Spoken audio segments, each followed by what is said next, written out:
Chapter 3: Cars and Kites and Fire Balloons. My father was a fine mechanic. People who lived miles away used to bring their cars to him for repair rather than take them to the nearest garage. He loved engines. A petrol engine is sheer magic, he said to me once. Just imagine being able to take 1,000 different bits of metal, and if you fit them all together in a certain way, and then if you feed them a little oil and petrol, and if you press a little switch, suddenly those bits of metal will all come to life, and they will purr and hum and roar. They will make the wheels of a motor car go whizzing round at fantastic speeds. I was inevitable that I too should fall in love with engines and cars. Don't forget that even before I could walk, the workshop had been my playroom, for where else could my father could have put me so that he could keep an eye on me all day long? My toys were the greasy cogs and springs and pistons that lay around all over the place, and these, I can promise you, were far more fun to play with than most of the plastic stuff children are given these days. So almost from birth, I began training to be a mechanic. But now that I was 5 years old, there was the problem of school to think about. It was the law that parents must send their children to school at the age of 5, and my father knew about this. We were in the workshop. I remember on my 5th birthday when the talk about school started. I was helping my father fit new bike brake linings to the rear wheel of a big Ford when suddenly he said to me, "You know something interesting, Danny? You must be easily the best 5-year-old mechanic in the world." This was the greatest compliment he had ever paid me. I was enormously pleased. "You like this work, don't you?" he said. "All this messing about with engines." "I absolutely love it," I said. He turned and faced me and laid a hand gently on my shoulder. "I want to teach you to be a great mechanic," he said. "And when you grow up, I hope you will become a famous designing engineer, a man who designs new and better engines for cars and aeroplanes. For that," he added, "you will need a really good education. But I don't want to send you to school quite yet. In other 2 years, you will have learned enough here with me to be able to take a small engine completely to pieces and put it together again all by yourself. After that, you can go to school." You probably think my father was crazy trying to teach a young child to be an expert mechanic. But as a matter of fact, he wasn't crazy at all. I learned fast and I adored every moment of it. And luckily for us, nobody came knocking on the door to ask why I wasn't attending school. So 2 more years went by, and at the age of 7, believe it or not, I really could take a small engine to pieces and put it together again. I mean, properly to pieces, pistons and crankshaft and all.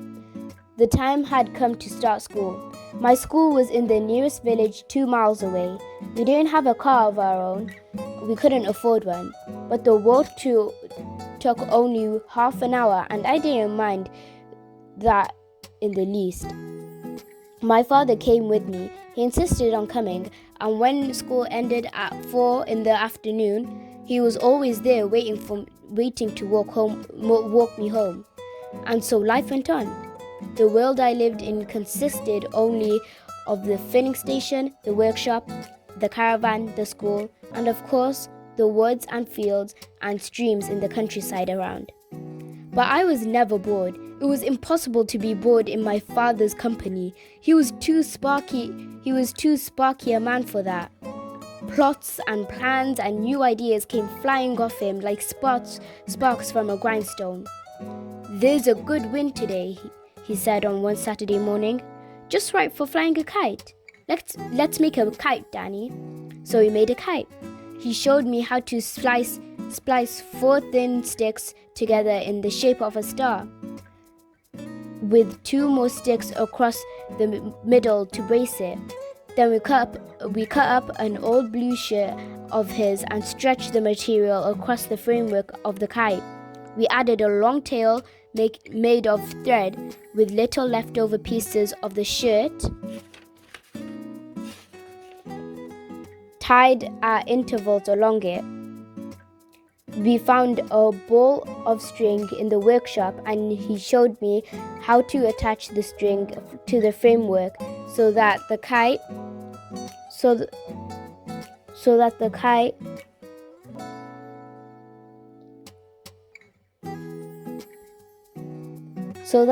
would be properly balanced in flight. Together we walked to the top of the hill behind the filling station to release the kite. I found it hard to believe that this project, made only from a few sticks and a piece of old shear, would actually fly. I held the string while my father held the kite, and the moment he let it go, it caught the wind and soared upward like a huge blue bird. "Let out some more, Danny," he cried. "Go on, as much as you like." Higher and higher soared the kite.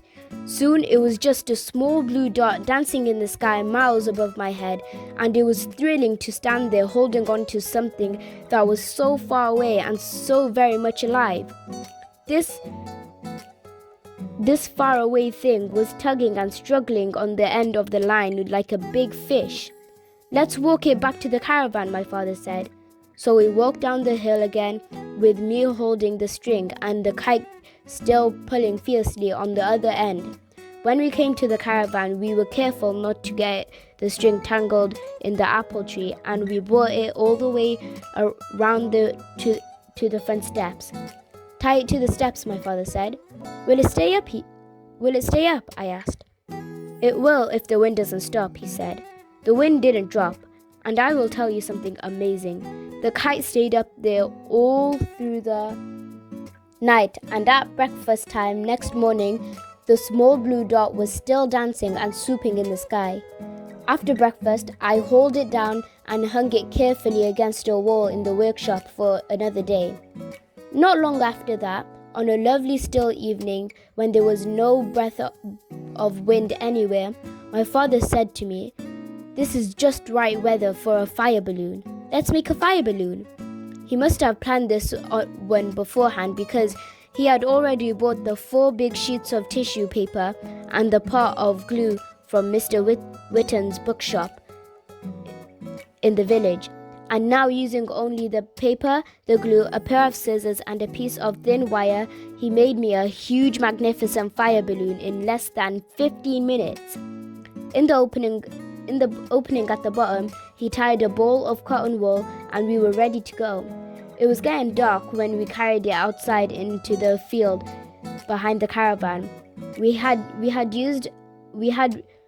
with us a bottle of methylated spirit and some matches. I held the balloon upright while my father crouched underneath it and carefully poured a little meth onto the ball of cotton wool. "Here goes," he said, putting a match to the cotton wool. "Hold the sides out as much as you can, Danny." A tall yellow flame leaped up from the ball of cotton wool and went right inside the balloon. "It'll catch on fire," I cried. "No, it won't," he said. "Watch." Between us, we held the sides of the balloon out as much as possible to keep them away from the flame in the early stages. But soon the hot air was filled the balloon, and the danger was over. "She's nearly ready," my father said. "Can you feel her floating?" "Yes," I said. "Yes. Shall we let her go?" "Not yet. Wait a bit longer. Wait until she's tugging to fly away." "She's tugging now," I said. "Right," he cried. "Let her go." Slowly, majestically, and in absolute silence, our wonderful balloon began to rise up into the night sky. "It flies!" I shouted, clapping my hands and jumping about. "It flies! It flies!" My father was nearly as excited as I was. "It's a beauty," he said. "This one's a real beauty. You never know how they're going to turn out until you fly them. Each one is different." Up and up it went, rising very fast now in the cool night air. It was like a magic fireball in the sky. "Will other people see it?" I asked. "I'm sure they will, Danny. It's high enough for them to see it for miles around. What will they think it is, Dad? A flying saucer? My father said. They'll probably call the police. A small breeze had taken hold of the balloon and was carrying it away in the direction of the village. Let's follow it, my father said, and with luck, we'll find it when it comes down. We ran along the road. We kept running. She's coming down, my father shouted. The flame's nearly gone out. We lost sight of it, and when the flame went out, but we guessed roughly which field it would be landing in, and we climbed over a gate and ran towards the place. For half an hour we searched the field in the darkness, but we couldn't find our balloon. The next morning I went back alone to search again. I searched 4 big fields before I found it. It was lying in the corner of a field that was full of black and white cows. The cows were all standing around it and staring at it with their huge wet eyes. But they hadn't harmed it one bit, so I carried it home and hung it up alongside the kite against a wall in the workshop for another day. You can fly the kite all by yourself any time you like, my father said, but you must never fly the fire balloon unless I'm with you. It's extremely dangerous. All right, I said. Promise me you'll never try to fly it alone, Danny. I promise, I said. Then there was the tree house, which we built high up in the top of the big oak at the bottom of our field, and the bow and arrow, a 4-foot-long ash sapling, and the arrows flighted with the tail feathers of partridge and pheasant,